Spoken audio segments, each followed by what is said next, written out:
And back here in Jersey, we have a beautiful Friday night on our hands, and a lot of people are outside right now taking in some high school football games, or maybe earlier tonight. But as of tonight, there's a new law in place to help kids returning to the field after a head injury. Let's get the latest from Piscataway with News 12 New Jersey's Naomi Yane. Naomi.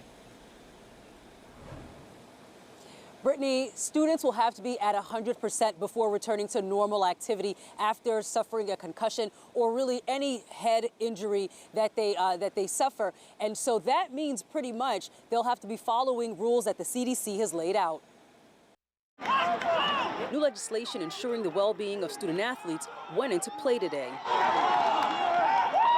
The new law requires school districts to revise their policies on the prevention and treatment of sports-related concussions and other head injuries. We talked with ER doctor Dr. Samson Davis about why this law is essential, especially for developing kids. Having a step-by-step guidance that the CDC has in place for return to sports is key in making sure that our kids are safe, especially as their brain is developing. The revisions will have to include the Centers for Disease Control's 6-step return to play progression plan. Whatever we need to do to keep our students, our children safe, if it means adding layers of protection, I'm for it. Those 6 steps are: first, returning to school, light aerobic activity, moderate activity, heavy activity with no contact, practice with contact, and finally, competition. What we have seen with sports especially is that you cannot have any concussion on top of a concussion. So you cannot return to sports so fast that the brain is not healed. It's similar to going out and playing on a sprained ankle. They need to follow protocol like at least 2 weeks, but they need to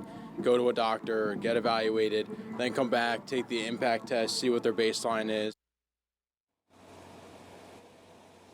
And so the CDC says students who suffer a head injury or concussion, they can't return to competitive sports until they return first to normal school activities with no symptoms showing, and they have to be evaluated by their doctor. In Piscataway, Naomi Yane, News 12 New Jersey. I'll send it back inside to you guys.